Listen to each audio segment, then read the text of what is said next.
हम डिस्कस करने जा रहे हैं करंट इलेक्ट्रिसिटी का एक्सरसाइज 2 का क्वेश्चन नंबर 3 से 5, 7, 8, 10, 17, 22 एंड 23। तो क्वेश्चन नंबर आते हैं 3 पे बात करने। लिखा है ये आपका सर्किट दिया हुआ है। अब इसमें लिखा है आपको ये पॉइंट दिया हुआ है ए एंड ये पॉइंट मार्क किया गया है बी।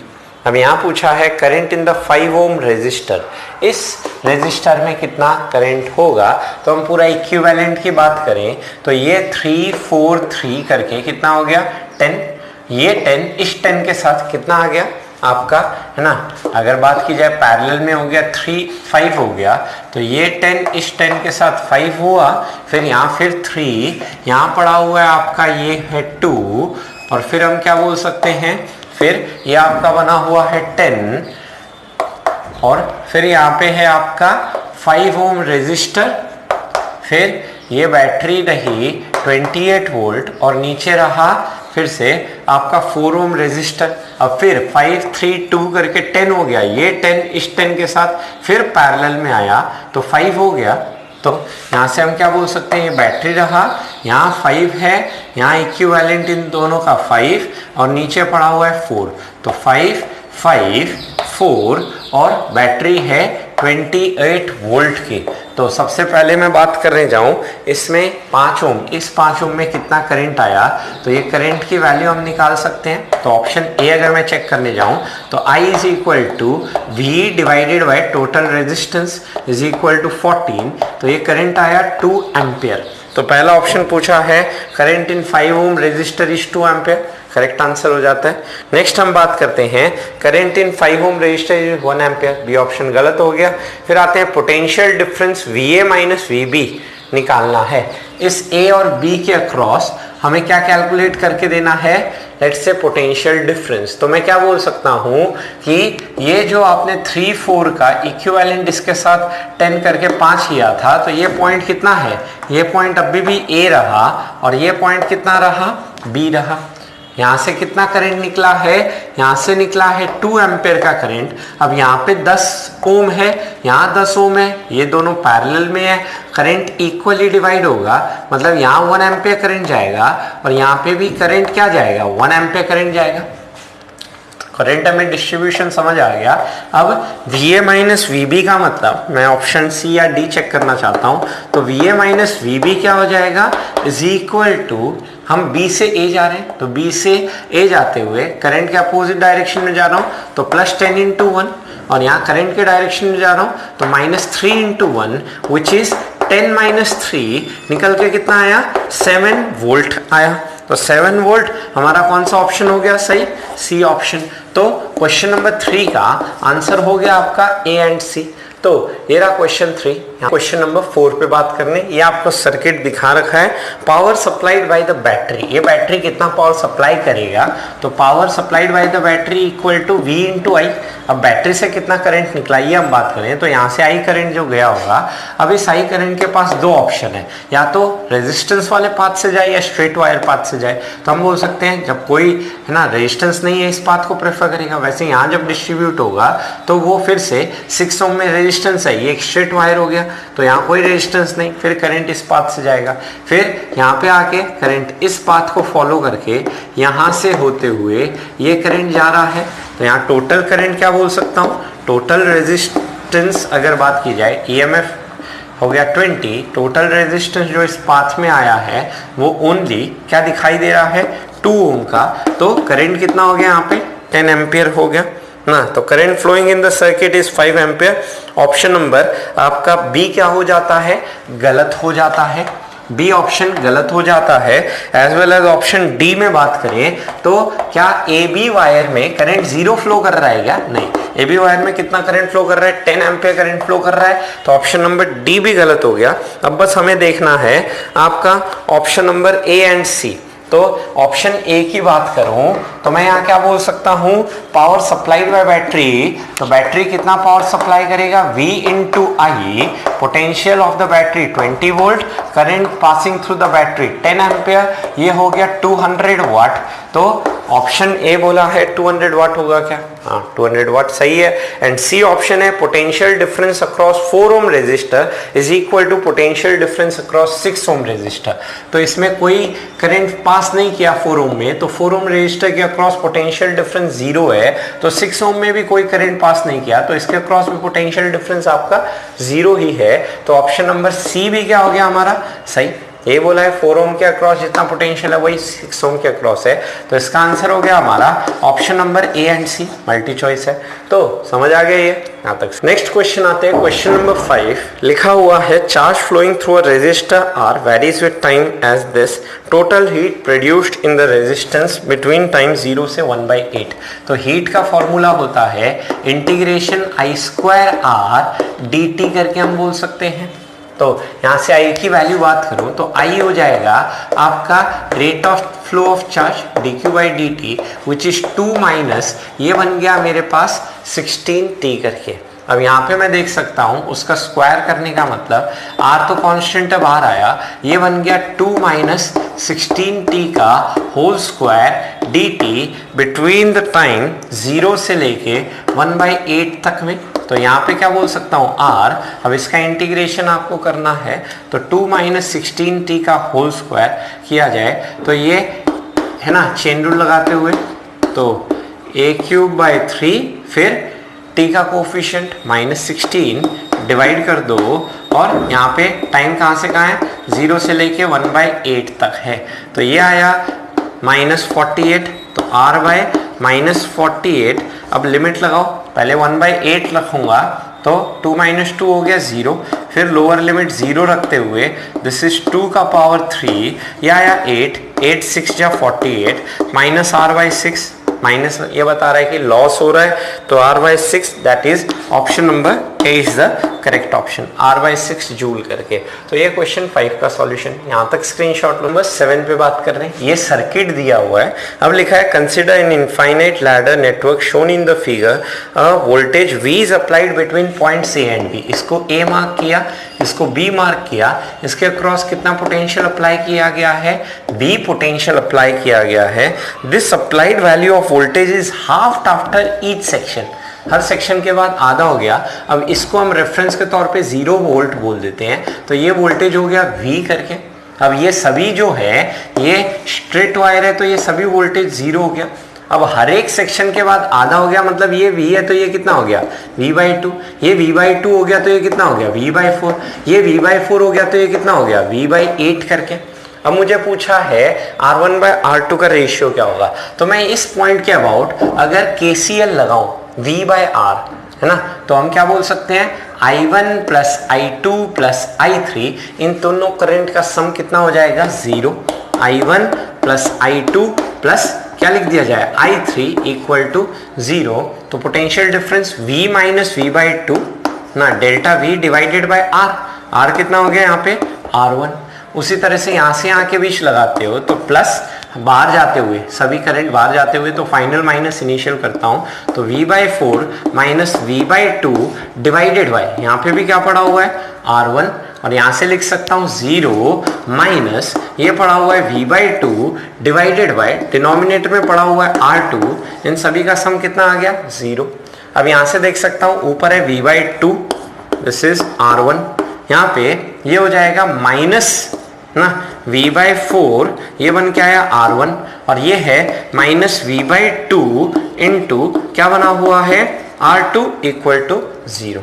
अब ये आपका बन गया माइनस V/2 से करूंगा तो माइनस V/4 R1 इज है ना, इस माइनस को वहां ले गया इज इक्वल टू बन के आया V/2 टाइम्स R2 करके आया।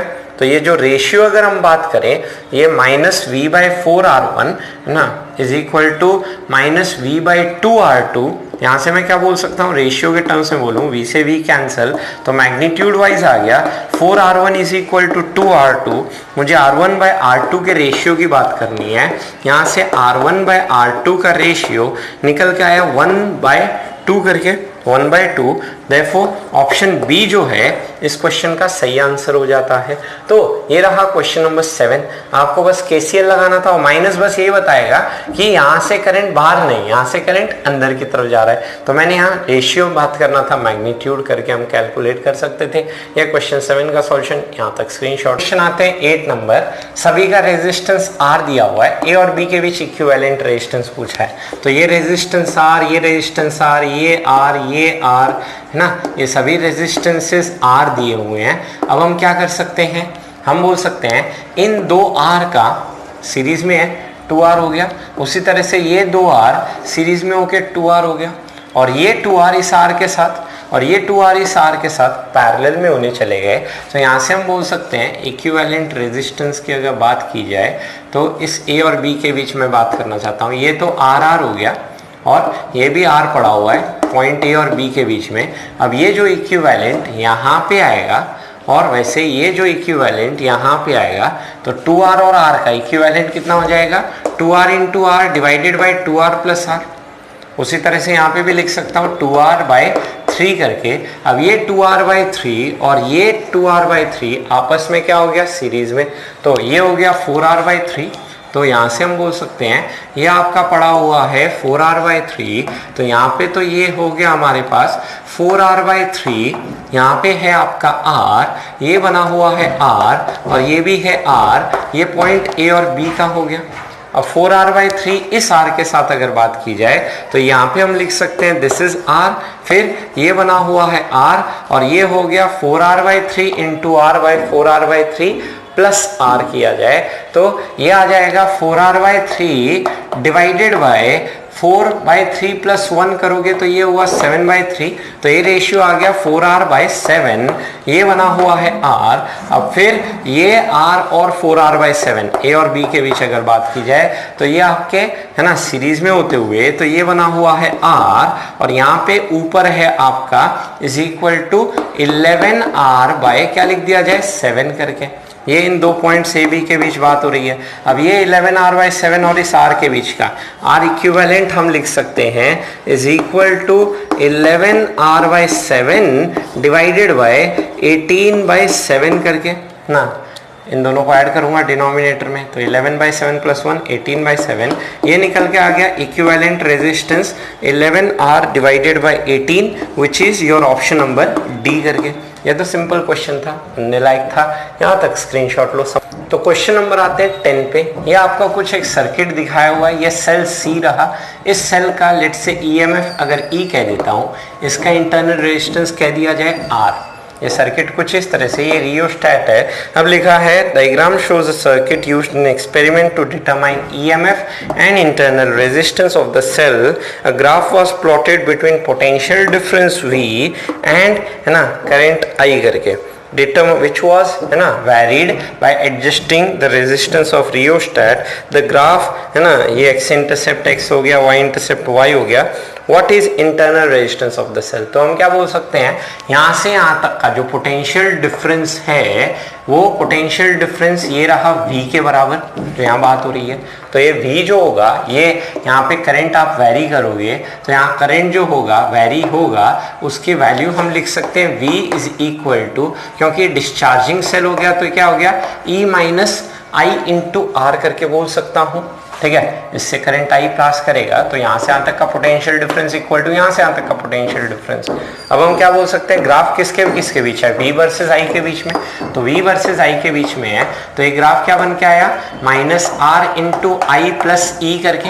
इस है ना ग्राफ से अगर कंपेयर करूं, y इक्वल टू क्या दिखाई दे रहा है, mx प्लस c करके, है ना, क्योंकि करंट x एक्सिस में है, पोटेंशियल डिफरेंस y एक्सिस में है। तो इस ग्राफ का जो स्लोप है वो मुझे रेजिस्टेंस है ना बता रहा है।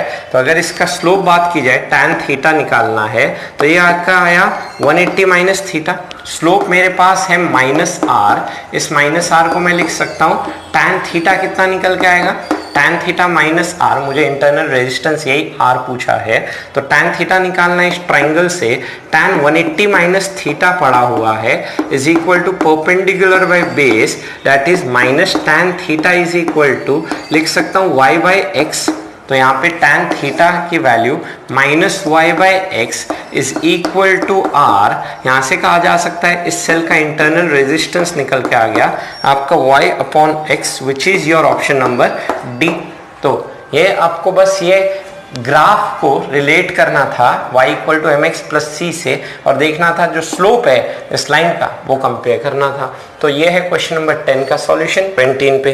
अब माइक्रो एमीटर ना, लेट्स से कोई माइक्रो एमीटर है जिसका जो रेजिस्टेंस दिया हुआ है वो है 100 ohm and full scale range of 50 micro ampere. तो हम कह सकते हैं एक टाइप का गैल्वानोमीटर है ना, क्योंकि आगे क्वेश्चन पढ़ोगे लिखा है it can be used as voltmeter और higher range ammeter provided a resistance to it. ठीक है, तो गैल्वानोमीटर में कुछ है ना, गैल्वानोमीटर से आप एमीटर वोल्ट मीटर कन्वर्ट करते हो। तो गैल्वानोमीटर का जो रेजिस्टेंस है वो मुझे दिया हुआ है 100 ओम और यहाँ पे इसका full scale deflection current IG की वैल्यू अगर बात की जाए तो ये मुझे दिया हुआ है 50 माइक्रो एम्पियर, क्योंकि ये माइक्रो लेवल का करंट मेजर कर सकता है इसलिए इसे माइक्रो एमीटर आ गया है। अब पूछा है इसे है ना, let's say pick the correct range है ना एंड रेजिस्टेंस कॉम्बिनेशन। तो मुझे क्या बनाना है, वोल्टमीटर बनाना है। तो वोल्टमीटर कैसे बनाया जाता है, वोल्टमीटर बनाने के लिए हाई रेजिस्टेंस कनेक्ट किया जाता है इन सीरीज। ठीक है, तो वोल्टमीटर अगर यहाँ से बनाना है आपको तो एक हाई रेजिस्टेंस कनेक्ट करोगे इस गैल्वानोमीटर के सीरीज में। तो हाई रेजिस्टेंस सपोज हमने नाम दे दिया R करके। अब इसमें जो करंट फ्लो करेगा वो तो IG ही फ्लो करेगा। अब ये लिखा हुआ है कि अगर ना पिक द करेक्ट रेंज है ना and resistance combination 50 volt range with 10 kilo ohm resistance in series, 10 volt range with 200 kilo ohm resistance in series करके। तो वो जो सीरीज में जो रेजिस्टेंस लगाया जाएगा तो ये जो रेंज मुझे अलग अलग दो रेंज दी है 50 वोल्ट रेंज और 10 वोल्ट रेंज के लिए कितना रेजिस्टेंस लगाना पड़ेगा, ऑप्शन ए एंड बी की बात करूं तो यहाँ से मैं लिख सकता हूँ ये V इज इक्वल टू क्या बन के आया IG इंटू ये रिलेशन आ गया G प्लस R। तो मुझे ये R पता करना है तो यहाँ से लिखा जा सकता है V/IG is equal to G plus R। यहाँ से मैं बोल सकता हूँ R is equal to V/IG minus क्या बन के आया मेरे पास G बन के आया। अब अगर ऑप्शन ए में अगर मैं पुट करता हूं ऑप्शन ए के हिसाब से, ठीक है, अब इनकी वैल्यू रख दो आप। तो R is equal to V/IG की वैल्यू मेरे पास कितनी है 50 माइक्रो एम्पियर पड़ी हुई है। ठीक है, तो ये 50 माइक्रो एम्पियर करके मेरे पास गिवन है और ये जो G है रेजिस्टेंस इस गैल्वानोमीटर का ये है मेरे पास 100 ओम करके। अब यहाँ पे मैं IG की वैल्यू जो है 50 माइक्रो एम्पियर 10⁻⁻6 अगर डालता हूं।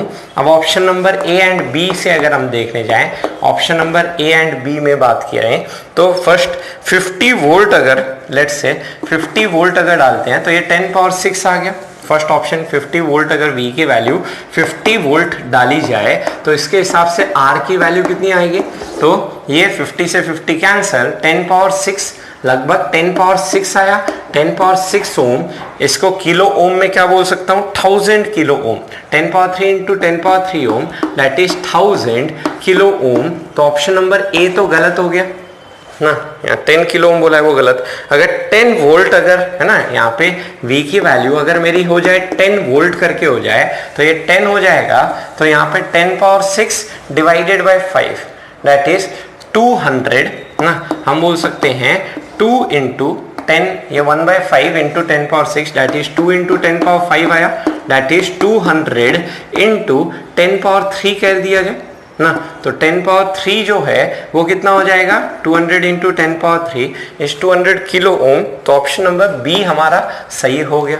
उसी तरह से अब इसको हम क्या कन्वर्ट करने जा रहे हैं, एमीटर में लेके जा रहे हैं। एमीटर बनाना है तो इस गैल्वानोमीटर से एमीटर बनाना है तो हम क्या जानते हैं, एक शंट कनेक्ट किया जाए है ना, स्मॉल रेजिस्टेंस कनेक्ट किया जाए इस गैल्वानोमीटर के है ना। आप क्या बोल सकते हो, पैरेलल में एक स्मॉल रेजिस्टेंस कनेक्ट करोगे। अब वो स्मॉल रेजिस्टेंस कितना होगा वो देखना है हमें। ठीक है, तो ये कितना होगा ये देखना चाहते हैं। तो यहाँ से जो करंट I आया उसमें से IG करंट तो नीचे चला गया और ऊपर S के through I minus IG current गया अब यहाँ से बोल सकते हैं दोनों पैरेलल में है, तो यहाँ से हम लिख सकते हैं IG into G is equal to I minus IG into S करके। मुझे वो शंट कितना होगा पूछा है, तो शंट की वैल्यू निकल के आई IG into G divided by I minus IG करके। अब यहाँ अलग अलग रेंज ऑफ एमीटर के लिए I वेरी करेगा। IG की वैल्यू मेरे पास है 50 माइक्रो एम्पेयर, माइक्रो मतलब 10 पावर माइनस 6, G की वैल्यू है 100 और divided by I minus IG की जगह लिखा जा सकता है 50 इंटू 10 पावर माइनस 6 करके। अब ऊपर अगर मैं देखूं 10 पावर 3, यहाँ पे ये बन के आया 5 into 10 power minus 3 divided by ये ऑप्शन सी और डी में अगर बात करें ना, तो ये आपका जो है मिली एम्पेयर रेंज का है आई की वैल्यू, तो ये आपका बहुत छोटा हो जाएगा। अगर इसको मिली एम्पेयर रेंज में ले जाना चाहो तो ये बहुत छोटा हो जाएगा, तो नीचे आई ही रहने दो। तो यहाँ पे अगर मैं ऑप्शन सी एंड डी से अगर लेके आऊँ आपको ऑप्शन सी एंड डी, तो ऑप्शन सी में अगर लेफ्ट से लिखा जाए आई की वैल्यू आपकी 5 मिली एम्पेयर है, 10 पावर माइनस 3 है ना, लेट से एम्पेयर अगर हो जाए तो उसके करस्पॉन्डिंग जो शंट होगा ये कितना होगा 1 ओम आएगा। स्मॉल रेजिस्टेंस गैल्वानोमीटर जो 100 ओम का है उसके कंपैरिजन में, तो ऑप्शन नंबर सी तो सही हो गया। एंड उसी तरह से ऑप्शन डी पे बात करें, अगर आपको 10 मिली एम्पेयर का चाहिए, मिली मतलब फिर से कितना हो गया 10 पावर माइनस 3 हो गया, तो ये 5/10 बचेगा, मतलब 0.5 ओम आप कनेक्ट करोगे पैरेलल में। तो यहाँ से ऑप्शन नंबर डी बात करें तो ऑप्शन डी गलत हो जाता है। देयरफॉर इस क्वेश्चन का सही आंसर 17 का बी एंड सी बन जाता है। ऑप्शन नंबर बी एंड सी इस क्वेश्चन के सही आंसर हो जाते हैं। तो समझ आ गया सबको, बस गैल्वानोमीटर से कैसे एमीटर और वोल्टमीटर बनाते हैं उसका बेसिक कंस्ट्रक्शन पे काम हुआ है यहाँ तक। नंबर 22 पे बात करने, in the box shown current I enters at H and leaves at C. अब बोला है आपको आई ए बी ना, ये सब नेम दे रखे हैं, ए बी के थ्रू कितना करंट लिखा हुआ है I/6 करके लिखा हुआ है ए बी के थ्रू। उसी तरह से ए से बी जा रहा है ये करंट ए से बी, उसी तरह से आई डी सी, डी से सी जो करंट जा रहा है वो मुझे दिया हुआ है 2I/3। फिर आगे बात हो रही है आपकी आई एच ए, एच से लेके ए की तरफ आपका करंट जा रहा है इज इक्वल टू I/2। फिर लिखा हुआ है आई जी एफ, जी से एफ की तरफ करंट जा रहा है इज इक्वल टू I/6। फिर मुझे बोला गया है आई एच ई, तो आई एच ई की वैल्यू मुझे गिवन है इज इक्वल टू I/6 करके ना। अब यहाँ पूछा है choose the branch in which current is 0, KCL लगाना है। यहाँ से आई आया, इसमें से I/2 यहाँ गया, I/6 यहाँ गया, तो इस वाले में कितना करंट जाएगा I minus I/2 minus I/6। तो अगर मैं एच जी में करंट बोलूं तो ये हो गया I minus I/2 minus I/6, LCM 6 लोगे तो 6 minus 3 minus 1 divided by 6 times I, 6 minus 4 is equal to आपका आया 2, तो 2/6 इज 1/3। तो ये तो आ गया मेरे पास इज इक्वल टू I/3 करके आया यहाँ पे। नेक्स्ट हम बात करें, नेक्स्ट आपका यहाँ से I/3 जिसमें से I/6 यहाँ गया, तो ऊपर से कितना गया होगा I/6 गया होगा, तब जाके I/6 के बराबर हुआ होगा। अब यहाँ से I/6 आया, यहाँ से I/6 आया, तो यहाँ से कितना करंट गया होगा I/6 plus I/6 is equal to I/3। उसी तरह से I/6 यहाँ से आया, यहाँ से I/6 आया। अब यहाँ पे मैं क्या देख पा रहा हूँ, यहाँ से I/2 में I/6 यहाँ गया, तो यहाँ से कितना करंट गया होगा I/2 माइनस I/6, तो ये कितना हो जाएगा, ये हो गया 3 माइनस 1, 2/6 इज 1/3। ये पार्ट आया I/3, यहाँ से 2I/3 जा रहा है, तो यहाँ से कितना करंट गया होगा I/3 करके 2I/3। अब 2I/3 I/3 3I/3 I हो गया, मतलब इस CF वाले में कितना करंट फ्लो कर रहा है 0 एम्पेयर। तो अपना ऑप्शन तो वैसे हो गया ऑप्शन नंबर बी, FC वाले में जो आपका करंट है वो 0 फ्लो कर रहा है। लेट्स अब इसमें बात कर लेते हैं, बस यही आम का बचा हुआ है। तो यहाँ पे अब देख लिया जाए, अब यहाँ से I/6 में I/3 यहाँ गया, तो हम क्या बोल सकते हैं, यहाँ से आपका कितना करंट क्या आया होगा, यहाँ से आपका करंट आया होगा लेट्स से I/6 लिख सकता हूँ, तभी I/6 करके I/3, और I/6 यहाँ ना जाके पूरा यहाँ चला गया होगा। देयरफॉर क्वेश्चन नंबर 22 का आंसर बी हो जाता है। यहाँ तक स्क्रीनशॉट ले लो, इंटरेस्टिंग क्वेश्चन है, आराम से टाइम लो, सर्किट डायग्राम, KCL यही सब करना है। ये चैप्टर में उतना डाउट नहीं होना चाहिए जितना हो रहा है। तो यहाँ तक क्वेश्चन नंबर 23 पे बात करनी है। ये डायग्राम आपको कुछ इस तरह से लिखा है when an ammeter of negligible resistance is inserted in series with the circuit it reads 1 ampere. तो लेट्स से कोई है ना एमीटर आपने लगाया सीरीज में, है ना, उसका एमीटर का रेजिस्टेंस आइडियल एमीटर हो गया 0 रेजिस्टेंस, तो इसका सर्किट में करंट कितना है 1 एम्पियर। लिखा है when the voltmeter of very large resistance is connected across X it reads 1 volt। तो इसके पैरेलल में एक very large resistance, infinite resistance का वोल्टमीटर लगाया गया, आइडियल वोल्टमीटर, तो इसके अक्रॉस पोटेंशियल डिफरेंस जो आया वो आया निकल के इज इक्वल टू 1 वोल्ट करके। तो इससे क्या बोल सकता हूँ 1 एम्पियर इस X के अक्रॉस हम बात कर सकते हैं I into R is equal to V करके। तो यहाँ से X की जो वैल्यू आई वो निकल के आई 1 ओम करके आ गई, तो X का रेजिस्टेंस आ गया। वैसे यहाँ पे अगर बात की जाए हमें X का रेजिस्टेंस नहीं पूछा, हमें आगे लिखा हुआ है कि When the points A and B are shorted by a connecting wire, जब शॉर्ट कर दिया तो ये रेजिस्टेंस का कोई काम नहीं, the voltmeter reads 10 वोल्ट, तभी ये वोल्ट मीटर जो X के अक्रॉस कनेक्टेड था ये 10 वोल्ट रीड करेगा। Internal resistance of the battery is equal to, तो इस बैटरी का इंटरनल रेजिस्टेंस कितना होगा, तो जब शॉर्ट कर दिया होगा इस X की वैल्यू तो मैंने निकाल ली है इज इक्वल टू 1 ओम। अब जैसे शॉर्ट कर दिया तो करंट यहाँ से स्ट्रेट वायर से आएगा, तो इस करंट का कोई रूल नहीं। अब करंट 1 एम्पियर फ्लो ना होके अब करंट कितना फ्लो होगा उसकी बात की जाए तो यहाँ पे बोला गया है कि इस वोल्टमीटर ने इस X के अक्रॉस जो पोटेंशियल मेजर किया होगा वो हो गया 10 वोल्ट करके। अब यहाँ पे बोला है आपको the internal resistance of the battery is, तो V/I किया जाए तो यहाँ से हम क्या कह सकते हैं, इससे हम बोल सकते हैं सर्किट में कितना करंट फ्लो कर रहा होगा। अब I की वैल्यू हो जाएगी V/R करके 10 एम्पियर हो गया। तो यहाँ से बोल सकता हूँ ये 10 एम्पियर करंट हम क्या लिख सकते हैं, ये 10 एम्पियर करंट को लिख सकते हैं टोटल बैटरी, ठीक है, divided by total effective resistance करके आया R/R प्लस क्या लिख सकता हूँ 1 करके। तो यहाँ से क्रॉस मल्टीप्लाई करो R+1 इक्वल टू 12 ओम, है ना, 1.2 ओम, 12/10। यहाँ से R की वैल्यू निकल के आ गई इंटरनल रेजिस्टेंस 0.2 ओम करके, which is your option number C. तो ये था क्वेश्चन नंबर 23 का सॉल्यूशन। यहाँ तक सब्सक्राइब कीजिए आयोटा इंस्टीट्यूट चैनल को और प्रेस कीजिए बेल आइकन को ताकि आपको मिल सके हमारा लेटेस्ट वीडियो सबसे पहले, और ये बिल्कुल फ्री है।